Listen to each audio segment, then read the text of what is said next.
Hello, I'm Dr. Jeff Kingsley, and this is another edition of Riding in Cars with Researchers. We're doing a series for you right now on how you can consistently choose sites that will perform for you.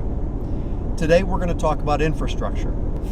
High degrees of infrastructure are predictive of successful performance for you on your research protocols. Now, do we do a good job as an industry of predicting which sites will perform? Absolutely not.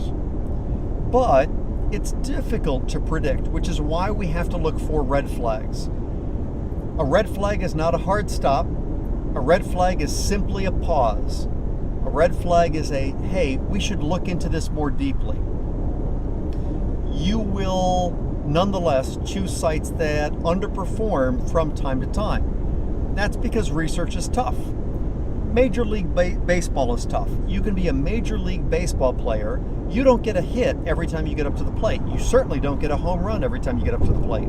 But over time, over multiple times at bat, you perform. You perform far better than a college ball player or a high school ball player. You perform better than an amateur baseball player. Research is the same. So we're looking for red flags. Today we will talk about infrastructure. What should you look for? You should look for specialists. If you are talking to a research site that has a dedicated contract and budget negotiator, that's infrastructure. That's an investment that site made for you. The site doesn't have a dedicated contract and budget negotiator to make their life easier. It's an investment for you. A dedicated contract and budget negotiator has a higher degree of sophistication, can turn around those documents to you within 24 to 48 hours, and can provide you with the data and the logic necessary to approve or disprove a negotiation. That's something you should look for that shows this site is more sophisticated than the average site, a higher level of infrastructure. Another example, regulatory.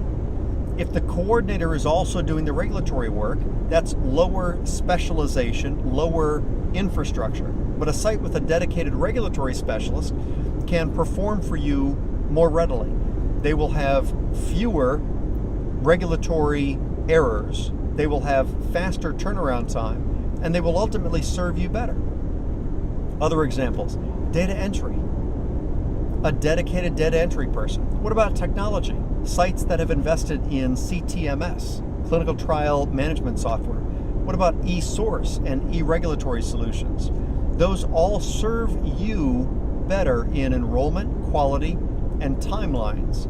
That's enhanced infrastructure, and you should look for that in your sites. Is it a guarantee? What about a site that has a low degree of infrastructure? I happen to be talking to a site right now on the Eastern Seaboard that will probably become a member of the IACT family very, very soon. They have a very low degree of infrastructure today, and they perform beautifully. They're the exception, not the rule. Trust me, look for high degrees of infrastructure, and more often than not, you will receive a higher degree of service. It doesn't come cheaply.